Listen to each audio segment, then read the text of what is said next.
Assalamualaikum warahmatullahi wabarakatuh. Welcome back to my video. Balik lagi sama aku, Salma Hironi, di informasi seputar kesehatan. Kali ini kita bakalan bahas tema tentang donor darah. Untuk teman-teman pasti udah tahu apa itu donor darah. Donor darah merupakan suatu kegiatan transfusi darah di mana seorang pendonor nantinya akan mendonorkan darahnya. Nah, donor darah sendiri mempunyai dua jenis. Yang pertama ada donor darah pengganti dan donor darah sukarela.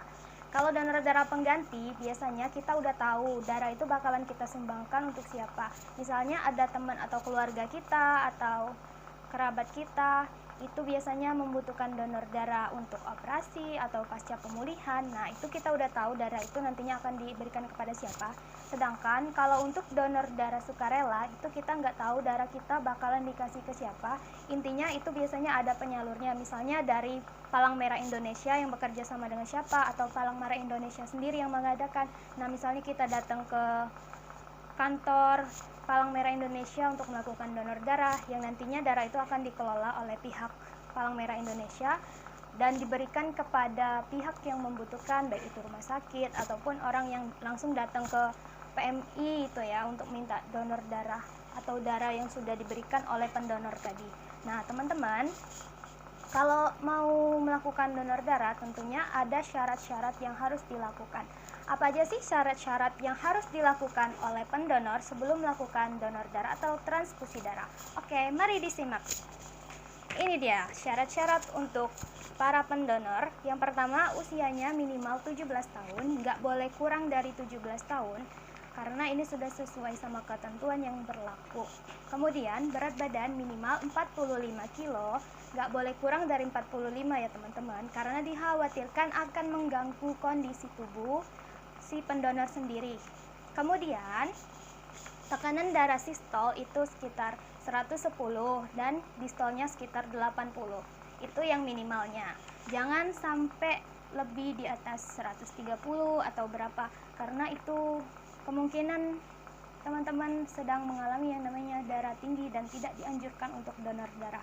Kemudian untuk hemoglobin atau HB-nya itu minimal 12,5 dan sedang tidak mengidam penyakit apapun, dan juga tidak mengonsumsi obat-obatan dalam jangka waktu dekat, ataupun pasien yang masih dalam masa pemulihan kurang dari 1 tahun itu nggak boleh teman-teman ya.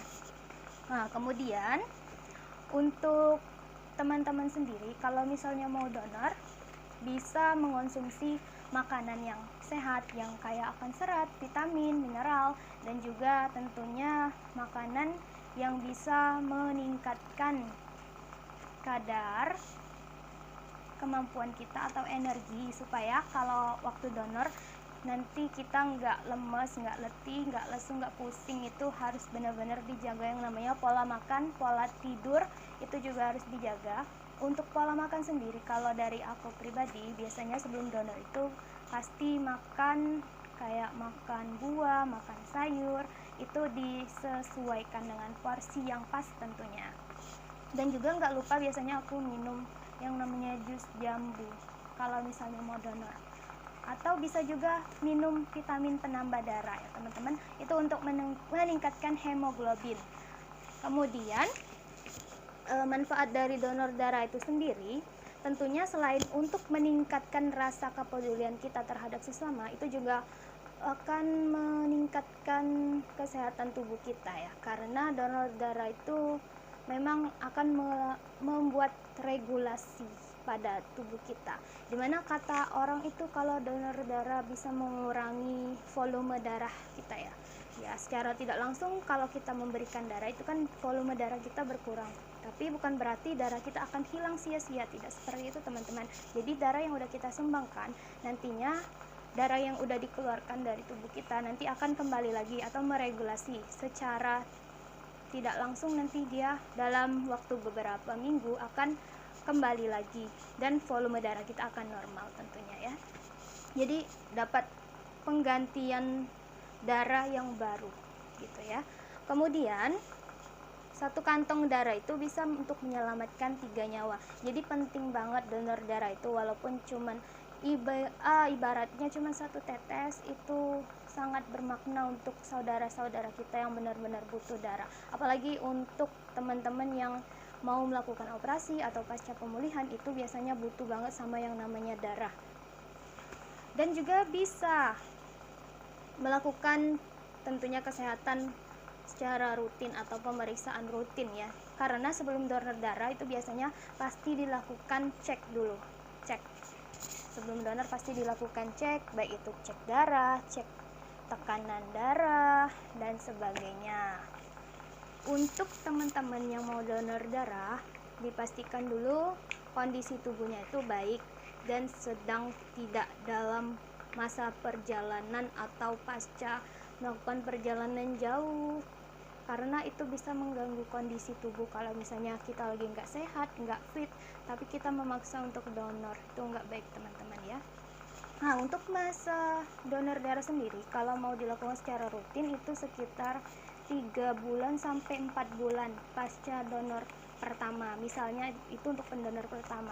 Nah, kemudian untuk teman-teman yang mungkin baru mau donor nih, sarannya kalau memang mau donor, yang hal-hal yang penting tadi harap dipersiapkan terlebih dahulu, seperti kondisi fisik, pola makan, pola tidur. Nah, aku lupa menyampaikan tadi, kalau untuk tidur sendiri sebaiknya jangan tidur terlalu malam. Kalau misalnya mau donor, minimal lah 1 hari sebelum donor itu tidurnya lebih awal dari jam tidur biasanya. Misalnya jam tidur biasanya jam 10, itu teman-teman bisa tidur jam 9 aja atau jam 8 ya, supaya memaksimalkan kondisi tubuh kita supaya tetap stabil, intinya tetap fit ketika ingin melakukan donor darah di keesokan harinya.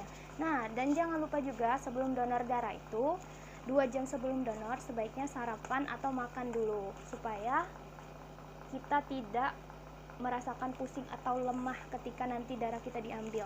Karena donor darah itu bisa mengurangi energi kita, karena kita kan mengeluarkan darah dalam tubuh kita. Jadi kalau kita nggak memasukkan asupan makanan yang baik ke dalam tubuh kita atau tidak makan sama sekali, itu sangat berbahaya teman-teman, bisa menyebabkan pusing ya. Oke, itu dia tadi informasi seputar donor darah. Buat teman-teman yang saat ini masih ragu atau takut untuk melakukan donor darah, tidak ada salahnya untuk mencoba, karena donor darah ini selain untuk diri kita sendiri, juga kita bisa berpartisipasi untuk membantu saudara-saudara kita yang benar-benar membutuhkan darah. Karena setiap harinya pasti kita bakalan ngelihat informasi broadcast di grup-grup WhatsApp atau dimanapun ada informasi tentang saudara kita yang benar-benar yang namanya butuh sama darah, tapi kita nggak bisa ngapa-ngapain. Kita misalnya nggak harus memberikan dana secara material, kita bisa memberikan sedikit harapan hidup untuk saudara-saudara kita dengan membantu mendonorkan darah yang sesuai dengan kebutuhan mereka. Karena darah ini kan merupakan satu hal yang penting dalam hidup seseorang, dimana kalau nggak ada darah itu ya bisa mengakibatkan orang itu kalau kekurangan darah bisa anemia. Jadi penting banget yang namanya darah, apalagi seorang pendonor darah yang mau membantu saudaranya ketika membutuhkan dan dia bisa membantu. Bukankah baik untuk melakukan donor darah gitu ya teman-teman. Tapi untuk teman-teman yang nggak bisa atau belum bisa donor, jangan khawatir, terus berusaha, semangat dan ikhtiar tentunya, karena setiap orang pasti mempunyai kesempatan ataupun kebaikan yang bisa mereka lakukan kapanpun, dimanapun, dengan hal-hal yang terlihat sederhana namun sangat berarti untuk orang lain. Tetap menjadi pribadi yang baik, semangat, dan tetap rendah hati. Semoga kalian semua sehat selalu dan rezekinya lancar, sukses selalu. Jangan lupa untuk tetap berdoa, berusaha, dan semangat dalam menjalani aktivitas apapun. See you the next video. Wassalamualaikum warahmatullahi wabarakatuh. Terima kasih sudah menonton.